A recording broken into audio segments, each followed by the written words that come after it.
So he was going against the programming that they needed. He knew he was being used, and maybe not quite as dramatic as Britney Spears trying to break free from her handlers, but Paul McCartney saw this type of spread going on and did not want to eat upon it. Right, exactly. That is my interpretation. What happened was the very strange Butcher album. When the Beatles, they came out with Yesterday and Today, the album cover that had the babies and the meat, and it was just really kind of a bizarre album cover. But I think it was actually a message about the kinds of people that they were dealing with, the Illuminati, the satanic ritual abuse of children.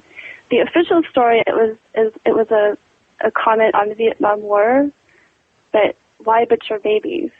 So, in addition to that, if you look at the time frame, we're looking at the mid-'60s when MK Ultra was, and LSD was being looked at as a mind control drug by the CIA and by other intelligence agencies.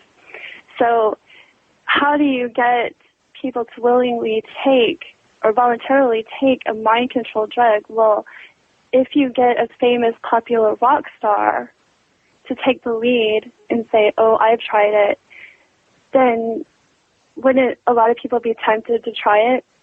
And what happened was Paul actually was not somebody who seemed to be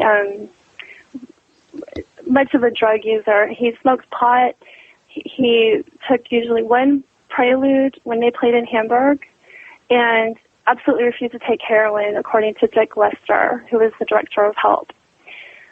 But after he was replaced, the Double came out in a famous ITN interview talking about taking LSD. And according to George Harrison, the whole world went crazy. So I think that the replacement was used to sell the LSD agenda.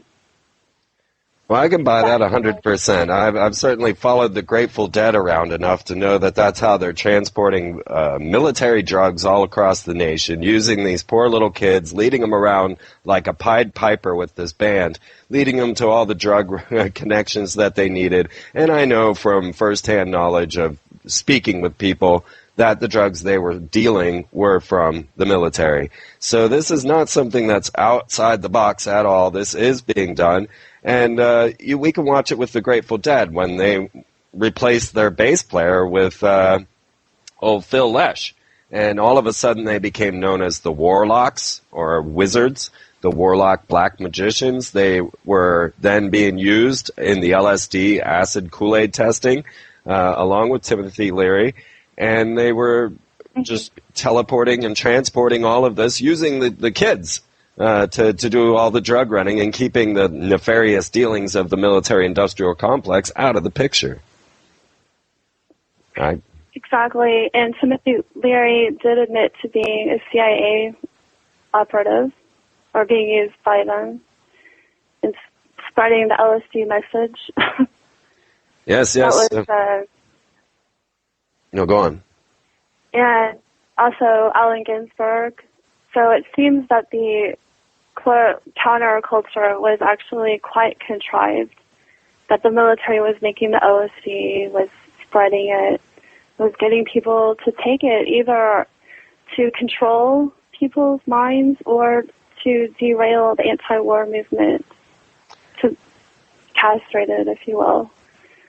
So people would tune in, turn on, and drop out, right? Absolutely. Turn on, tune in, and drop out. Now the idea... actually a serious rebellion.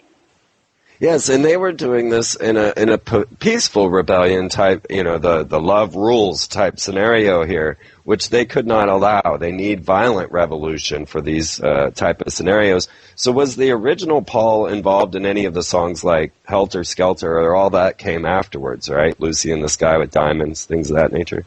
Well, I know Lucy in the Skies was later. Exactly.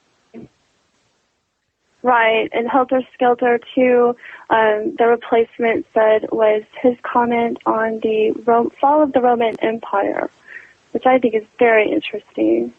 Wait, say that one more time, I'm sorry. Because, Vladimir Lenin said one way to bring down a country is through its music.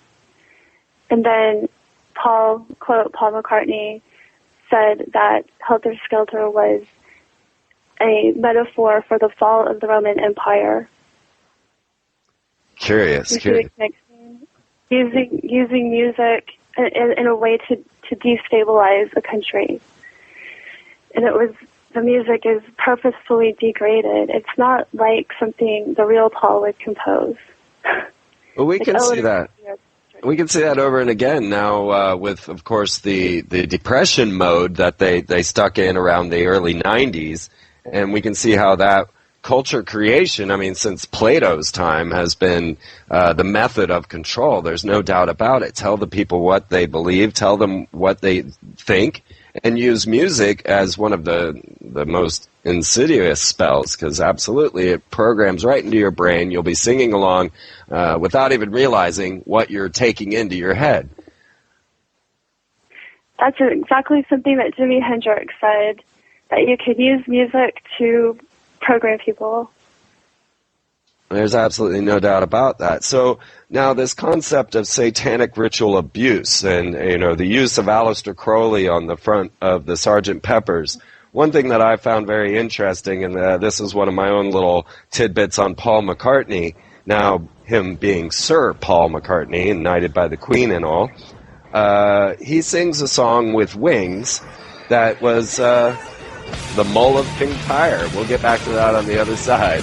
These breaks come too fast. So I was just kind of rambling on a little bit about the Mull of King Tyre. This was something that just struck me when I was listening to some Wings, Paul McCartney and Wings, and had read David Icke's The Biggest Secret, and where he talks about the island, the Mull of King Tyre, being one of the largest places for satanic ritual, for the deepest, darkest rituals that the Satanic Order has to do, is on this island.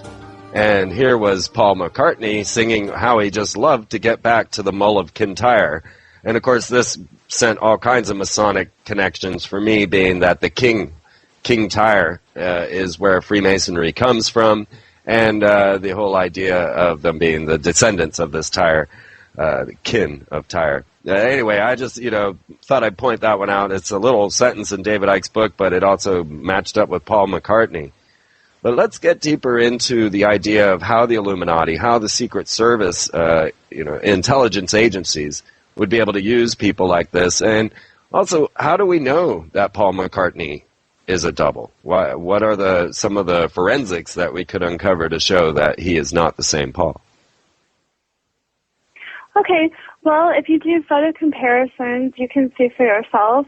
But in the August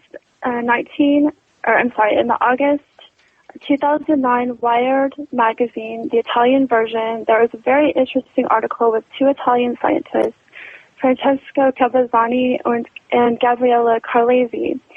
They did a biometrical analysis of Paul pre and post 1967.